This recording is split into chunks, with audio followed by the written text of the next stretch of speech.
White Show. Alright, so I got 2 advanced screenings to go see this week, and finally I'm going to get out my review for both of them. And first up, let's talk about Ant-Man. Ant-Man is the 12th movie, I believe, in the Marvel franchise from the studio Marvel, who comes out. We got a brand new hero, Ant-Man. Everybody's like, who the fuck is Ant-Man? Nobody knows who Ant-Man is. Most people don't care about Ant-Man. That's the general consumption of everybody out there.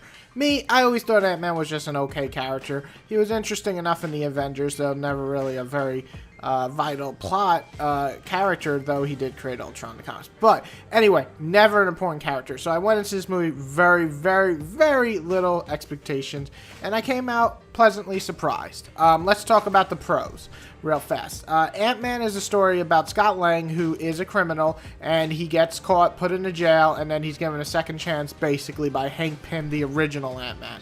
That is the plot. Without spoiling it much, they want to try to stop the big bad, aka Mr. Yellow Jacket, who is the enemy in this. So you know where this is going, and I'll get to the negative about that. But let's talk about the positives. One, right off the bat, the cast. They seem to really have fun in their roles, especially Paul Rudd. He's super likable, super awesome guy. His comedic timing is great, and he's just an approachable dude that you probably just want to chill with in a bar, but also like to watch him kick some ass. And did he get Diesel for this or what? Man, he was cut. It was amazing.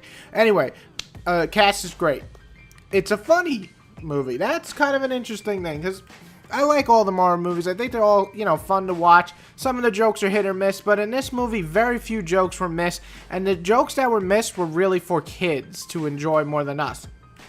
The jokes that were made for teenagers or even adults, you got them. A lot of comic references are really funny too, and just the way the characters interact, you could even say this didn't even feel like a Marvel movie much until the moments where they mention other Marvel stuff. So overall, it was really funny. So solid cast, really funny, and the action, this was my biggest surprise. I totally didn't expect much awesome set pieces in this movie, but almost all the set pieces were pretty dang awesome. The little montages and, to show how to become who he is and training is cool, but really it's the ending, the whole last 30 minutes, it's just non-stop awesome action with a lot of funny moments thrown in, and it works really well. So the action was a big surprise for this movie, and I really enjoyed it in terms of an action standpoint. So those were my 3 really major positive things. Now the negative, as I was saying, the plot suffers from feeling way too structured and safe. It is the story of an origin. So here we go. He becomes Ant-Man. He has to protect his little girl. It's the same thing we've seen. He gains the powers. He becomes stronger. He wins at the end. It's like every movie. It's safe. And you know what? It worked in this movie, but it still feels a little too safe. Like I never felt there were any stakes at all. On top of that, another thing I really, really didn't like was the exposition. There was so much. Like, I get the fact that all this stuff comes into play in the movie, but we really don't have to know why he shrinks. He's a fucking Ant-Man. Okay, cool. He can shrink. Okay, just say the belt can shrink him in this little fucking red tube. That can make him small. The end. We don't need an exposition about it. We don't need to be explained step by step for 5 minutes. I'm not reading a comic. In a comic, okay, we can take 2-3 pages to explain. We don't need that in this movie. We're watching a movie about a dude who shrinks into a little Ant-Man. So we just don't need it. It was a little bit too much, a little bit too heavy-handed. However, those are really the only negatives I could think of. It's a fun blockbuster movie. Similar to Jurassic World, you got to kind of turn your brain off a little bit and just enjoy the action, though Ant-Man's a little bit smarter. And just to throw it out there, if you're looking for a setup for Civil War, this sets up a lot of cool little plot points, and the ending post-credit scenes are definitely worth watching, especially the very, very end. You get to see... Wait, I'm not going to say it, but you got to watch it because it's great for the setup for Civil War.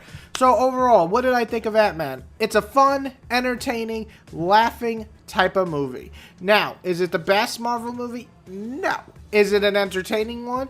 Yes. So, if you like just to watch a fun, entertaining superhero movie, Ant-Man does not fail there. But if you're looking to get into the comic genre and nothing's done it for you, Ant-Man's not going to change your mind. So I'm going to give an Ant-Man a nice 7.5. It's a good movie, definitely worth watching in theaters. Maybe you want to save it for a matinee, but it's definitely worth full price if you're a Marvel fan.